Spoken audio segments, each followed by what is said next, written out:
I'm here to talk a little bit about the mental aspect of being an athlete, specifically with regard to having bite sized, very achievable goals and how that can be very beneficial in the long run.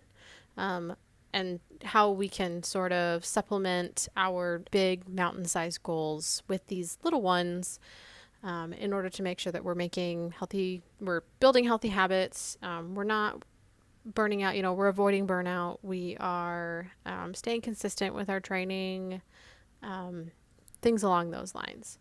So, about 10 years ago, I was listening to a podcast by the Dirtbag Diaries, and the hosts were interviewing the world record holder in, I believe it was windsurfing.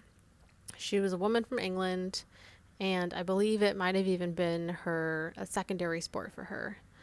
However, they were asking her, how do you keep breaking your records? How do you keep setting these world records?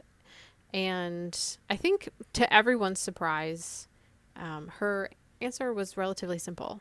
She made everything very bite size, very moderate. So instead of wanting to blow her records out of the water, pun intended, she just wanted to break them by a couple seconds. A couple seconds here and there this year, a couple seconds here and there the next year. And eventually she became the fastest windsurfer in the world.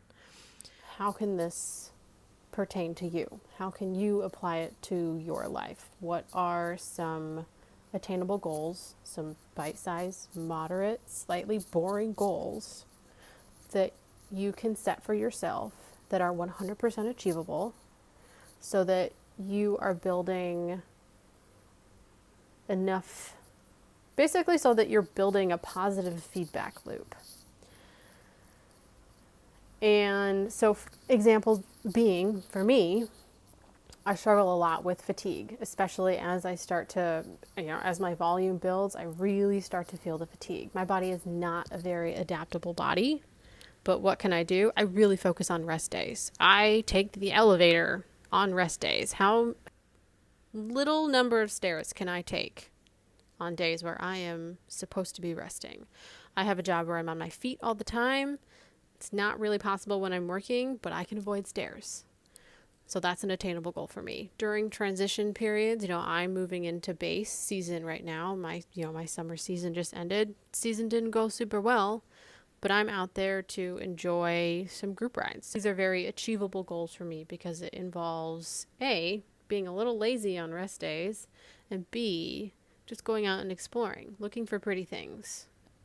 So my advice to anybody, whether they are a returning athlete or they're a new athlete, is what are some very achievable goals that you can have for yourself on a regular basis that can create a positive feedback loop for you? Some examples might be just staying consistent on the bike. Maybe you don't nail your workouts every time. Maybe instead of doing a threshold workout, you just do, a couple hours of base. You still got on your bike, right?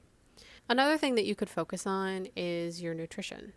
Coming into a race, how well fed are you coming into a race or workout? How well fed are you during that workout or during that race? How well fed are you after your race? And, especially, for women, it's, 30 minutes to an hour. For men, you guys have a little bit more time, but also, can you stay fed for the rest of the day? Especially if you've had a huge effort in the morning. Can you make sure that you're not too hungry and, you're kind of bonking at the end of the day? These are very achievable goals. Most athletes like to eat, thankfully. As athletes, we tend to want to focus on those really, really big goals, those Mount Everest goals, which is good. It's totally fine. We have to focus on those because that's part of what drives us forward. But it can also be really discouraging for us if that's the only thing we're focusing on, because that mountain is going to cast a huge shadow. So what are some smaller things that can make that shadow a little less dark? It's still going to be in the background, don't get me wrong. But how can we make it more bite-sized? Find something, make it bite-sized.